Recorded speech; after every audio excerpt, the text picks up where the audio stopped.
Like even, we do 5-a-side. I've been playing a 7/8-a-side kind of competition the last week. I've had 2 matches. I missed 2 matches, but I played 2.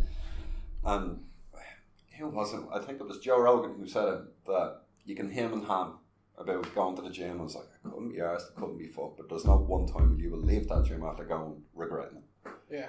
And I kind of take that and it's like, if you're not arsed, you're not arsed, but go out and do it. He has a guy on there, Jocko Willenick. They're always on about that. The best way to do a workout is to start it. Yeah. Although you'll never regret it. You'll never come out, geez, I wasted an hour there. My grandmother used to say that to me whenever I used to give out about having too many assignments for college to do. She'd be like, do you know how you can get them done? How you gotta start them? Yeah. But that's it, you just gotta get the ball rolling and the ball will fucking roll itself. Yeah, speaking of balls rolling, Premier League's back tonight. Yeah, it is, buddy, 8 o'clock. What have we got? Where's the clock? We got 3 hours and 40 minutes. Till Man United play Leicester and Harry Maguire scores. Yeah! Old Trafford. 90th minute. Just not for Man United, he scores. Yeah. I should probably pull in further there. Fuck it. We'll be close enough to the mic. We're going to be talking loud enough. So we're going to be have a quick look at how Liverpool did in the summer, pre-season games, and how we think it's going to go from here on in. Quietly confident. It's been a good transfer window. I think maybe they could have got one more player, but at the same time, Klopp's very much a guy who, once he can't get the player he wants, he's happy to work with what he's got. Unlike Mourinho, but this won't be a Mourinho podcast. Yeah, I'm sure it will turn into one. I'm sure. I haven't listened to Will and Dara's Man United preview. I'm sure that's very much a Mourinho podcast. I'm sure it's very heated also. Even comparing the two of them, I mean, they're kind of worlds apart. There's kind of like a split in the camp at the minute. I just kind of want to like Klopp considers himself a coach. He wants to work with players. Klopp goes around hugging people. But also he considers himself a coach. He believes he can make his players better.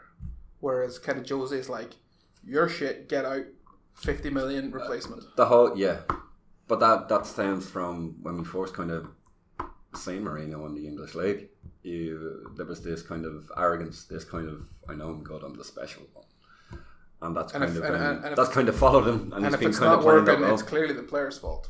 And then he'll run away after 3 years and do it all again. The only thing I say is, like, Eden Hazard supposedly spoke about his training methods, which were, you're a really expensive attacker. I don't need to tell you how to play football. I will tell the defence and I will organise the defence. You attackers, you go do your attacking thing. Free reign. That's Mourinho's system. This is how we defend. You're expensive attackers. I shouldn't have to coach you. Off you go. Whereas Klopp's very much like, we're going to defend by scaring the shit out of teams by pushing them high up the pitch. We'll win the ball back. We'll score loads of goals, and teams will be blown away in 30 minutes. And heavy metal football. What we need is pace, and once we've had pace, we'll get a little bit more pace, and then maybe just a little bit more pace. A sprinkle of pace after that. Just from the top. I wouldn't be surprised if one of the things he looked for when he was looking at Alisson was how quickly he covers 40 yards. It was like Alisson could run 40 yards. Even now, like his debut was, his unofficial debut was down in Dublin at the Aviva, and I watched that. There was like a clip on YouTube which showed all of his touches and blah blah blah blah blah, and he has been passing out from the back, and that's something where you're kind of on tenterhooks with Karius or even Mignolet to start with. Yeah, they both tried, but they just weren't. They tried, man, but just even their posture, even their when you're looking at Alisson and Netsman, he's a big man. He's a big cunt. But he just kind of he has this look and mentality about him where it's just like, I'm here. I'm here. He stands up straight, chest out. Everything, man. He's ready for it, and that kind of breeds a little bit of. It's funny. I've always had this thought that guys like Peter Schmeichel or something, they make the nets look small. Yeah. Like Alisson's only an inch taller than Karius, and he's about the same size as Mignolet if you look at their actual physical stats.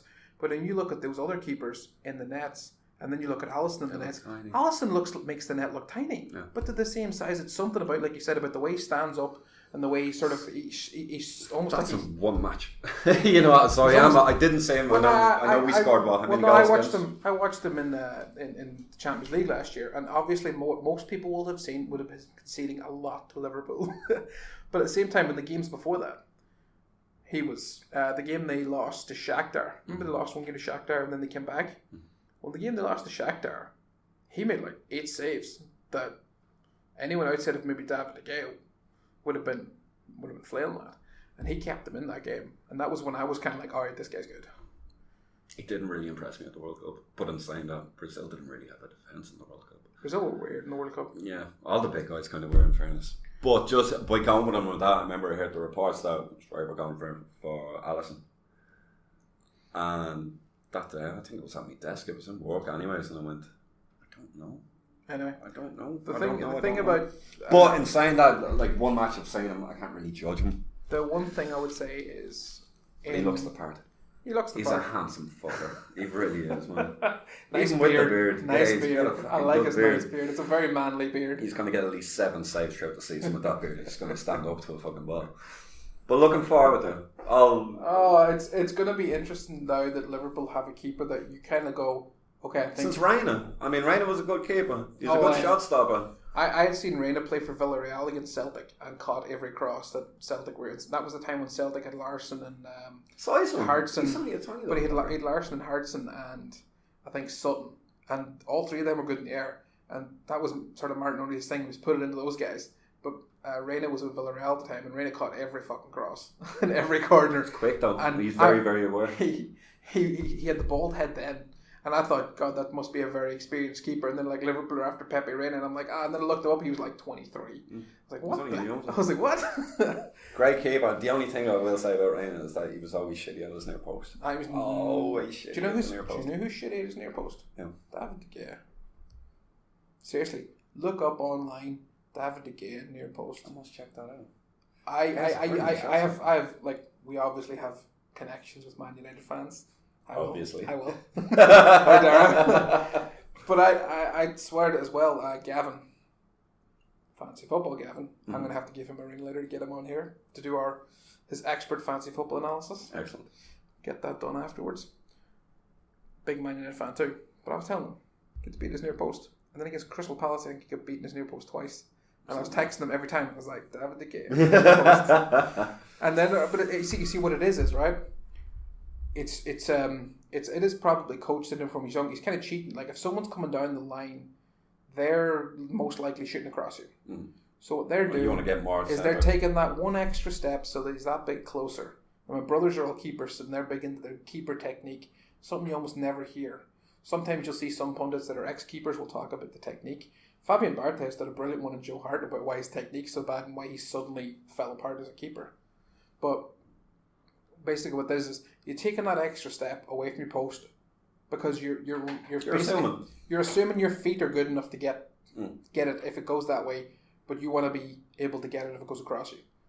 Do you remember the World Cup?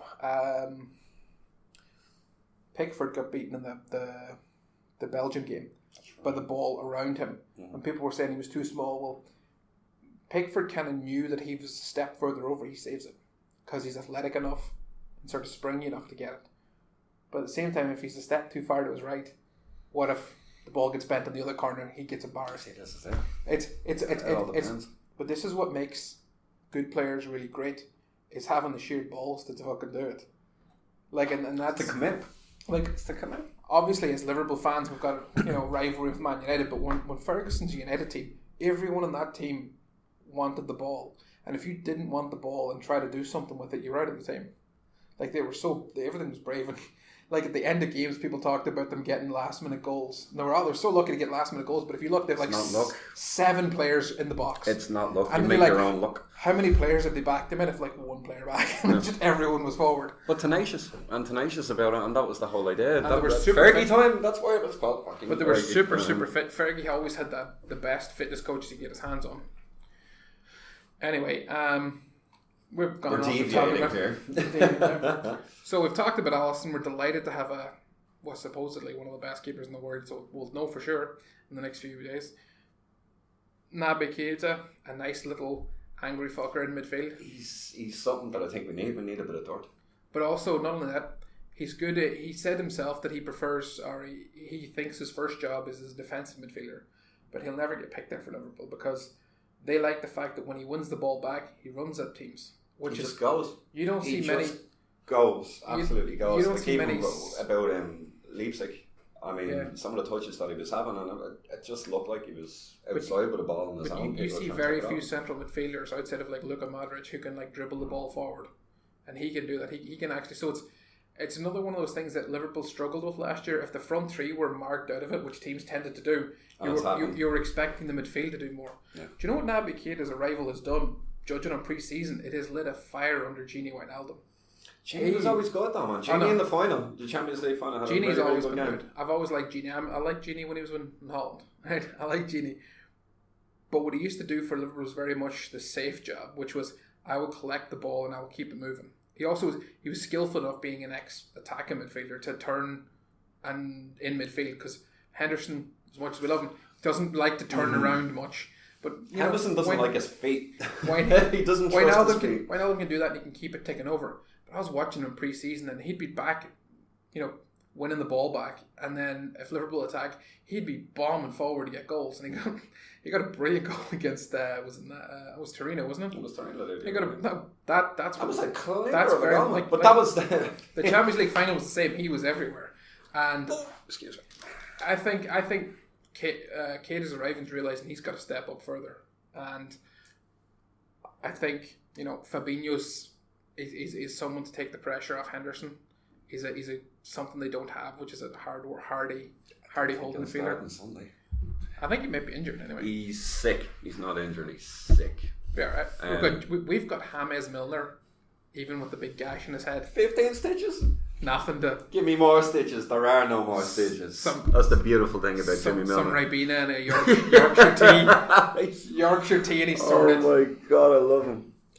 No, that's the thing. As I was saying to you before we even started, it's nice, especially last season, because without the starting 11, bar Lallana, if he was fit, but he only really got fit towards the end of it when shit was kind of done already. We have a bench. Oh, sorry. Why didn't you say it, Sean? Jeepers. I don't know, mate. Can you stay in front of the mic? Right, I'll be right on top of it now. Hello. Hello, please, and Radio Land. You're listening to Smooth Jazz. We have a bench. And it's nice to have a bench. We have options. And options to come off the bench, yeah. And it's really, like Shaqiri. It's one of the best boys. It's a really, really smart boy too. I saw it the first day it was rumoured. And I wanted him 5 years ago. I wanted him then too. On this podcast, I bagged it because I was like, yeah, look, there's a reason he's at Stoke and not Bayern Munich or Inter anymore. He couldn't get in the team at Inter. And I was like, I really hadn't paid attention. I then saw that the certain people that I follow on Twitter that are in the know were like, no, it's true, Liverpool are actually looking at him. I watched him at the World Cup and I'm sold. Great World Cup. I'm sold. An absolute great World Cup. It's something to prove. Get him in the Liverpool team, and he's come in and he's been brilliant pre-season, and if he keeps up that form, he's going to be fucking amazing. Do you know what? He is going to get something out of Daniel Sturridge when they play together. See, they're having this. The thing about Danny, when Danny's fit, Danny can score against anybody, but he needs service. Yeah, he needs. And Coutinho was his service. Coutinho was his. Yeah. The amount of goals he scored from Coutinho were ridiculous. Some beautiful goals. They actually arrived at the same time. Total transfer fee for both of them when they arrived that January under Rodgers. Much. 20 million. 12 for Sturridge. And 8 for Coutinho. 7.58. That's crazy to think. And not a penny of that was wasted. No. Still not. I'm glad Sturridge stuck about, and I'm glad that he wasn't just put on. Fair enough if there was. I don't know if there was any. This is why we love Klopp. Klopp is willing to give players a chance.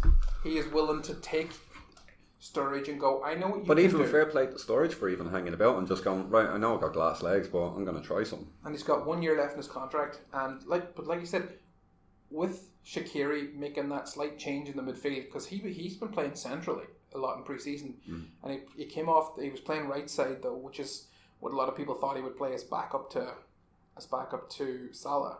But the fact that he can play centrally is possibly when teams sit deep and you've got 8 men defending the front three. Well, now you can bring Shaqiri off the bench and he can either shoot or he can pick one of those passes, like that pass against Torino. That was beautiful. And he's a little nightmare when he's running the ball. He's a stocky little. He looks like he nightmare. should play rugby. He's a tiny little hooker job, man. He's something else. He's a bit like Duncan. Yeah. With muscle. Scottish version. Muscle. Sorry, Duncan. Love you. Love you, Duncan. Alright, so I think we're pretty happy with what's happened. I'm not even that bothered the Fekir deal didn't go through.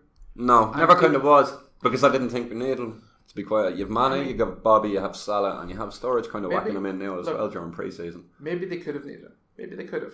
But at the same time, if they actually found a problem with his knee in his medical, and they asked Leon to lower the price because it looks like there's a risk of him getting injured, people were like, "Oh, that's a bit low that they went back after a price was agreed," and I'm like, "Well, no, it's not low because it's a possible liability. They don't want to spend line. nearly 60 million on a guy who could break down under the pressure of Klopp's press system. Like, hey, Danny Ings and a few others got injured within the first couple of weeks of Klopp arriving, and people were immediately going, "Oh, his methods are too strong." Like, it's no saying that it was coming towards the end of it wasn't even the season. I can't remember what fucking thing it was. But it was along the lines of they're blaming his training methods. And I was like, can you not see the results on the pitch? That's it. Like he gang compressing. I mean, Jesus Christ! The funny thing is, if you like when we watched Liverpool when they first arrived, it was very much we're going to outrun everyone, we're going to outwork everyone. As Klopp started to get more of the players he wants into the team, and as a slow progression, last season there wasn't as much pressing. There's two different types of pressing. When they played Man City, put the defenders under pressure, put everyone under pressure, win the ball back off them, high up the pitch. Because of the way they play high up the pitch, there's more space for us to attack, and that's where they beat Man City. They pressed them way up the pitch. When they played Man City then in the Champions League, fun time. In the first game, they sat deep. They didn't press high up because I think they kind of figured Man City knew what Liverpool were going to do, which is press high up. Yeah. So they were going to do something different. Yeah. So Liverpool sat deep. And they sprung attacks. Like, I don't know how many times Trent, clearly being told this, is every time they pass the ball to Sané, you're to intercept it on the way. And they were reading that pass, and they intercepted and they launched a counter-attack. And I just think the fact that nobody gives Klopp credit for the fact that he has two different ways of defending. They don't like sitting deep because it's something... You need guys like Lovren to be concentrated for the whole game. And we talked before about not 80% of it. We talked about him being 80-20. We talked about him being 80-20. 80% of the time he is one of the best. He works every time. 80% of the time he works every time. But so 80% of the time he's a very good defender. With Van Dijk, obviously it's a better defence. But sitting deep isn't something Liverpool like to do, but they can do it. When they're going to be playing, like when they play with, say, West Ham, they expect them to be on the ball a lot, and they'll be playing a little bit slower because they've got to break them down. But if they're playing a team that's a little bit more open, then they can do that high pressing. Yeah. You know, they can cut them off. They switch depending on who they're playing. Yes. Like, actually, funny enough, the best crack was Roma complained after the first game about Liverpool using long balls, right? But what happened was Roma pressed right up in the halfway line, pressed Liverpool's midfield, because that was the weak spot, I always thought. The midfield wasn't as skillful as it could be. Yeah. So if you pressed them, they might lose the ball. And that's what happened. The Roma midfield was all over Liverpool's midfield in that first game at Anfield for the first 50 minutes. And then guys like Trent and Robertson, centre-halves, were like, well, if you're going to do that, we've got three of the quickest players in the world up front. We just start knocking it over the top of you. And as soon as they started doing that and Salah started getting in behind them, they were torn to pieces. And then they were like, oh, they played a lot of long balls. And everyone was like, what do you mean playing a lot of long balls? No, it was true. They did it the whole game. They might not have been naming into a centre-half or something, but they were just chipping it into the space. And that's all we needed to do. Salah, because, I mean, Salah and Mane were just tearing them to pieces. Like. Bang, man. That's the good way to defend Salah, is to give him space and behind you. Yeah, that's how you do it. But even for his goal, is clinker into the top left-hand corner. I can't remember what you call the left back off. Fucking Roma. Jesus. He just gave him about 5 yards of space. Jesus, yeah. You know what I mean? You can't give him that much space. Look. Who kept him the most quiet was Man United, right? And there was all the jokes about Ashley Young keeping him in his pocket. But if you watch what they did, was Man United packed the midfield and they packed in deep, and it meant that Salah was getting the ball with his back to goal and with his back to Ashley Young. And because Salah isn't a guy who like Salah, well, I'm not saying he'll never dive. He just dives less. When he takes the ball with his back to goal, he doesn't fall down. He's strong enough to hold it. Yeah. And he looks to turn. But what Man United were doing were coming straight into him as soon as he would get that ball and not letting him turn. And that's the thing. He wasn't clever enough to sort of buy a foul off Ashley Young. He's too honest. But that's the thing about Salah. The thing with Salah is, if Salah was in a race in behind and you trip him, he'll go down. No, he'll go down then. Yeah. But like when he's got his back to goal, he's happy to use his strength and stay up. He can ride. That's the beautiful thing about Salah and Mane as well. They can ride tackles. They may look. Man United actually got that defence so well because Salah was holding the ball up all the time instead of running at them. Yeah. And that's what they did. They forced him to hold the ball up with his back to goal. And same with and if he turned inside to pass it to someone inside, there was no one to go inside because Man United had 3 players in front of the back 4. And that's what they're supposed to do. They wanted to defend them, and it was terrible. It was what was it? Look, from my perspective, it's good tactics from Man United, but it was the whole like, it's Ashley Young was only one tiny part of it. It was because they just marked the front 3 completely out of it and just gave them no space to pass the ball, and then Liverpool's midfield couldn't do enough for them. And that's where I think Shaqiri will make a difference. And that's where Shaqiri and also Naby Keita is the upgrade. That's what I've always thought is the 3 in midfield need to be improved. As much as we love Genie, as much as we love James Milner, there's only so much. No, but you need that little bit of spark. You need that little bit of. But also, you need to be able to change them because do you remember at the end of last season, they were down to 2. They were down to 2 fit centre midfielders. That's what I'm saying to you about having a bench. We actually have options. Trent was playing centre midfield one game, and do you remember the last game of the season against Brighton? Solanke started as the 9, and Firmino dropped into midfield. That's how short of players they were in central midfield. Now they've got like 8, including Young Jones. He looks a class act for I haven't seen much of him to give me my opinion. No, well, I'll be absolutely honest. I thought you watched all the preseason games. You lied to me. There's watching, and then it's in front of me. I'm on my phone. I'm putting on the kettle. I haven't got his. You're listening to the missus. Yeah, listening. The fine listening. No. What? No, you look great. She said what? Oh, you're talking about something else now. It's going to be interesting. I love this, especially over the last week or two with the predictions, exactly what we're doing now and stuff like that. And I've been trepid about this whole they have to win it. They have to win it because they spent this amount of money. Nah, they just need to get closer. We need to get a hell of a lot closer. Yeah. A hell of a lot closer. There was I remember being over. No, I'm lying. It was the after match between the 2 Roma matches, and it was just, I remember watching that 90-minute game and just yawning at everything. Fair enough, the idea was not to fucking lose.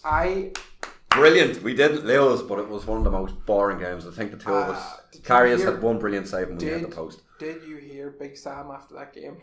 No. I did, but remind me. He was like, we've kept the Liverpool attack quiet, aren't we great? Yeah. Basically that sort of thing. Like, he was delighted with it. And everyone's going, sure, look what he did to Man City, and look what they did to all these teams in the Champions League. Aren't we brilliant for keeping them quiet? And everyone's going, like, they played half their team because they were resting them for the Champions League. Nobody was playing it. I think Salah came on for the last 10 minutes. Yeah, I was like, no, look, man. Big Sam loves that. He was like, oh, look how great we are. Big Sam and his big spoon. That's all that is, man. He's just stirring the pot. That's all he does. I love Big Sam. Still 100% win rate as an England manager. He does. Can't beat that. All thanks to Adam Lallana too. Good to have him fully fit. Yeah, miss Lallana. If there was only one person that galvanized of what Klopp was trying to do at Liverpool for them 4 seasons and a half, maybe 2 seasons, Lallana was a beast. He scored some goals. Well, he adapted perfectly to playing as a central midfielder. Loads of work rate, get on the ball and do, trying to make something happen. Not having him in the team definitely took away from the creativity. Big time. Because we Cruyffed on.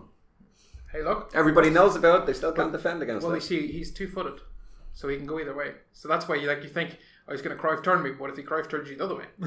Then you look like a fool.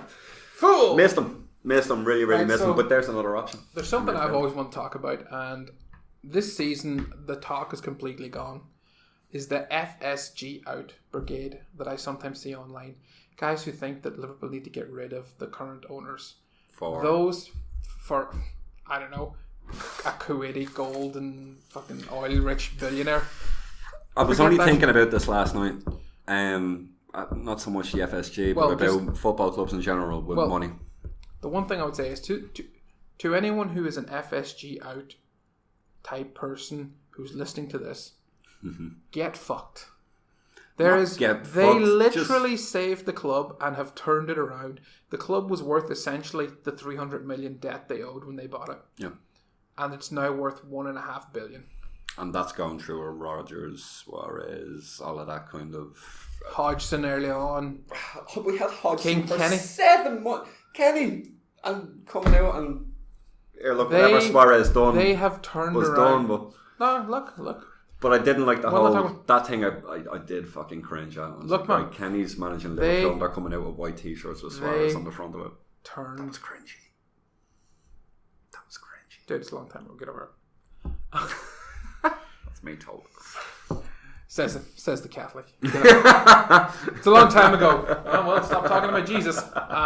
Never mind. Says the Catholic. Do you know where I got that joke? He's coming back. Do you know where I got that joke? No. Was a really old one from the 90s by Bill Hicks. Oh, Bill Hicks was always going on about the Kennedy assassination, right? And people always tell him, like, Bill, why are you talking about Kennedy? It's a long time ago. Why are you talking about Kennedy? He goes, well, if we're talking shelf life, stop talking to me about Jesus. Bill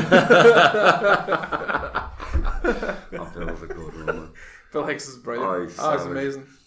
Imagine him now with the crap that goes on in American politics. He'd have a field day. How old would he would have been now, man? Well, he died in his 30s, in the 90s. He would have been in his 50s. Yeah. He would have been unreal. Yeah, he would have been on fire. He would have had his own podcast. Can you imagine Bill Hicks with his own podcast? Imagine if Bill Hicks got Joe Rogan's podcast and got two of them together. Christ, none of that. Bill Hicks was talking about taking mushrooms and getting high in the 90s. Yeah. Imagine those two on there now getting high. Oh. This podcast has now turned into our favourite podcast. Oh, stop, man. But yeah, what else we got? What else we got to tick off the box? Looking forward to, as I was saying, I was kind of going on about the whole... Here's a question for you. Oh, sorry, yeah, you said you were thinking about FSG and the... Oh, no, not so much FSG. I was thinking about the whole clubs and money, and somebody asked me, group chat we're on, going about, listen, do you think he's going to do it? Sorry. About the bucks being spent and stuff like that. It's not the amount of money you're spending, it's how smart you're being with the amount of money you're spending. You remember when Rodgers had a bit of a whinge at the old transfer committee? Mm-hmm. It's the same transfer committee still there, with Edwards at the top of it. Same committee. Rodgers didn't have that star power. What's the difference? It was a Northern Irish man going up to fucking Real Madrid and going, go on, give us a wee shot at him. No, it's the difference is the transfer committee who get all the scout reports, and funny enough, actually, I don't know if you remember Irish international Andy O'Brien, centre half, used to play with Newcastle. Remember he broke his nose like loads of times. He had a giant nose.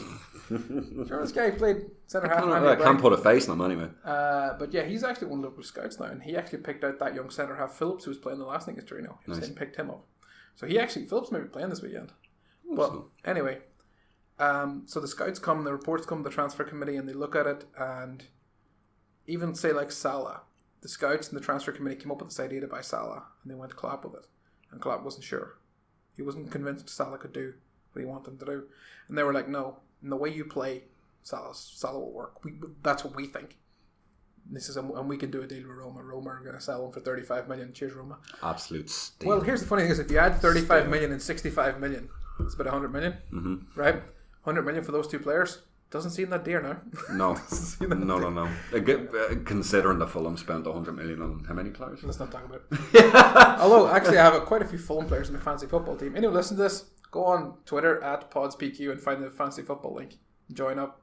We'll be telling. We'll talk about who's doing the most. If I keep talking, you won't have time. No. The what was I talking about now? Oh yeah, so they said to him, and they said, look, just trust us. So he trusted them to buy Salah. And they bought Salah and it worked. But at the same time, they bring him loads of players like that. And Klopp kind of goes, like he's almost like a filter on this giant mess of information. And he's just like, no, yes, no. And it's Klopp's picking the right options out of the options they bring him. That's probably right. Like the Van Dijk thing. Like Klopp said after they signed Van Dijk, like he didn't talk about it, but after they signed Van Dijk, he said, they had like 20 backups. People were like, why have you no backup to Van Dijk? Why have you no backup to Van Dijk? And he said, I had 20. He didn't want them. He wanted Van Dijk. That's it. Van Dijk. That's it. He wanted Naby Keita and Van Dijk. And he didn't. He could have went for Jean-Michel Sherry, who I'm looking forward to see playing for Fulham. Mm-hmm. Is he in the team? He's a bit older. He'll be a similar sort of player. But Klopp was like, no, I want Naby Keita. And that's why they went, okay, to Leipzig. You can keep him for a year, but here's 55 million. Yeah. Gimme. And his release clause is only 48. Liverpool give him 55 because they wanted to do the deal a year in advance. Give me it now. So, it's good. In fairness, nobody could have predicted the Roy Salah. I would just like to say I predicted it. I didn't predict 44 goals. Who the fuck would? I predicted it. I'm telling you, he was in my fantasy football team from day one. He was my captain from the start. And here's why. Like this season, I watched all of pre-season last season, and Liverpool were playing with a Fab Four up front in pre-season. Obviously, they never talked about it, but they played a different formation. Instead of the 4-3-3 with Coutinho playing as a central midfielder, they played Coutinho actually as a 10. And so you'd have two holding midfielders. And what they did was, every time Coutinho would pick up the ball, he was chipping it in behind Salah and Mane. And they had that same system. Firmino, Salah, Mane. Salah coming off the right, Mane coming off the left. And they're fucking putting 3 and 4 past Bayern Munich in these teams. And Bayern Munich had their full team out. It's not like they were resting teams. There was no World Cup. Yeah. They had the full team out, and they were just tearing them to pieces. And I'm going, Salah got like 15 goals and 20 assists in Italy, where he's not the focus of the team. But with Firmino playing as the guy who likes to set up his wingers as opposed to score himself. Oh, he likes scoring. Bobby likes scoring. Yeah, especially he likes to not look when he's scoring too. I love that. But you need that bit of arrogance. But here's the funny thing. You need that bit of arrogance. So I came to pick my fantasy football team at the end of the preseason, and I picked both Firmino and Salah. Nice choice. And I was like, because I just watched them and I went, this works. This works. Bobby's a little worker. He's an absolute joy to watch. I was convinced, and then the first game, he scored in his first game and he never stopped. No. But my conviction was that if he could score that many goals, where he's expected to be the guy who's setting up the focal point, who was we call the big Bosnian lad, plays for Roma. His face is in front of me. Yeah, it doesn't matter. It's not important. He was setting up a target man. Dzeko, yeah. There we go. He's setting up the target man, and he still scored 15 goals. When he's in a team that's going to create far more than Roma did, and also he's going to be the one getting on the end of these balls from the striker instead of him giving the ball to the striker. Yeah. How many goals is he going to get? I'm like, he could get 15 goals at least. I was thinking he could do that at least. Like, this guy's going to be brilliant. And so I've stuck in my fantasy football team. So I like to say I predicted it, but I predicted about 15 goals, not 44. Not 44. He almost tripled my prediction. Nobody predicted him. Hey. I couldn't have predicted him. I didn't predict. I was kind of hoping, right, 20 odd. I'd be happy with that. At least then we're kind of seeing Firmino got incremental 27 goals in all competitions. Yeah.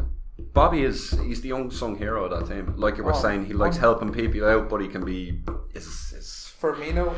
His finishing is Bobby. The happiest thing I saw at the start of the summer was getting Firmino a new contract, because do you know what? Firmino had a 90 million buyout clause till he signed that new contract. Well, there's no buyout clause now, isn't there? Not a fucking they got rid of them. They were like, you can throw that out the fucking door. There was a 90 million buyout clause, and you look at guys like Real Madrid, who like to have players like Ronaldo, and obviously they sold Ronaldo. But they have players like Ronaldo. What a move, though. And they're thinking, holy shit. And then they're thinking, well, what we need is maybe a guy who likes to set up a winger who likes to score goals. Firmino's only got a 90 million buyout clause. They could have went in there. Oh, they could have. Someone could have went in there. But what Liverpool did straight away at the end of the summer, we're like, right, who's going to buy a clause? You and you line up. We're getting rid of these fucking buyout clauses. Just the scissors across the contract. Yeah, completely. What buyout clause? Do you know why I've loved John Henry, the owner of Liverpool, since the Suarez almost went to Arsenal? Do you remember this? 40 million and £1. That was such a joke. Liverpool came out and said, no, look, there is a buyout clause, but we don't have to accept it. We can let you talk to them, but we don't have to accept it. And Suarez's agent was like, I'm calling my solicitor about it, or call my lawyer. Fucking sue you. And John Henry's like, I'm a billionaire. Call your fucking lawyer. Never mind. That's what Months later, Suarez signs a new deal. Fucking no buyout clause. Ends up with Barcelona for like 80 million a year later. John Henry goes on TV and goes, "Oh, that buyout clause was there. It wasn't legal for us to stop him going. It was just that when push came to shove to sue us by his agent, he just wasn't prepared for the fight. Like they were like, "Oh, we'll fucking sue you." And John Henry's like, "Yeah, okay. I have literal billions of like money that I manage every day for all these fucking investors. You think I have like Harvard lawyers on fucking retainer. Yeah. Literally, we're gonna meet up in Harvard to fucking have this like out." And Suarez's agent was just like, "Nah, fuck that. We just wait for you. Yeah, just fucking sign that contract. We want none of this shit." Even if they took them to court, they'd be in court for 5 fucking years just trying to get through all the litigation that those lawyers would put them into. I don't even know about law. I just know that if you get a good enough lawyer, he can hold it up for fucking ever. Just drag it out completely. Surprise witnesses. So hundreds of them. But I have loved, like, because if you look at John Henry, he does look like just a regular kind of intellectual dude. But that's one moment where Suarez's agent like tried to make himself bigger than the club, and he just dropped the dick on the table with the wallet and just went, "Yeah, we'll fucking see who runs this club. Sorry, John." And they bowed down, and Suarez signed a new contract. That's it. Remember him leaving the train in fucking Melwood crying? I remember the pictures of him. It was around that time, anyways, where they were trying to do the release clause. Do you know? An agents piss me off, but agents run the fucking show. Do you know? Past that, because I've really got to pee. Nah. I've really got to pee. Fuck it, I'll just piss here. Alright, so I'm just going to stick a little pause on here. Just a wee pause, man. You're back. I'm back. Yes. I think we've got quite enough of our... We've gone through a lot. Getting excited. Oh, we're not even going to our socialism versus capitalism football. We'll leave that for another podcast. Oh man, we could do ages on that. Man, you could actually do a series on that. I'm telling you. We could do a series. Bada boom. Prediction wise, where do you say it? With 25 points off City, but City did get 100 points, which was phenomenal. Absolutely phenomenal. Like even United, as bad as United were to watch, got 90 points, which was enough to win it most years. I did get 90 points. I got 90 points, yeah. But the most it's converting them draws, converting them shitty results, and it's goals. That's what we needed. 12 draws that need to be turned into wins. Was it 25 points or off City? Stupid losses from stupid goalkeeping mistakes. Yeah, there were 25 points off City, and like I said, if they won just 6 of those drawn games, that's 12 more points. Suddenly, it's a lot closer. Still 13 points, but at the same time, with being closer, there's that wee bit of trepidation in a City squad, maybe. Well, City would have to drop off, and Liverpool would have to get a record points tally in the league. Highest they've ever got is 86, I think. I would like to see them beat 86 points, and if they beat 86 points, they'll be in the race, and I'll be happy enough if they're in the race. Prediction: we're going to win the league. This year is our year, is it? Cox on the block. I don't know. Of course, I would love to fucking win it. Yeah, what do you think will happen? I mean, we all know that City I don't know, because this year just kind of seems different, even though every other year you have a good feeling. This one seems different. No, I'm looking for top 3. I'm not even going to say top 4. I want at least top 3, but I'd love to win it. I'd fucking kill to win it. And I think this team has... the capability to win it. All right, so where do you act? Prediction right now. You're going to say second, aren't you? I'm going to say second. I'm going to say if. Well, there's no if. I know we can be better than last season. You know, a lot of people think Man City want to win the Champions League. Mm-hmm. Well, what I've heard coming out of the Man City camp is that they are not interested in the Champions League. They want to win a back-to-back Premierships. Premier Leagues. So they will be looking to almost hit that 100-point mark again.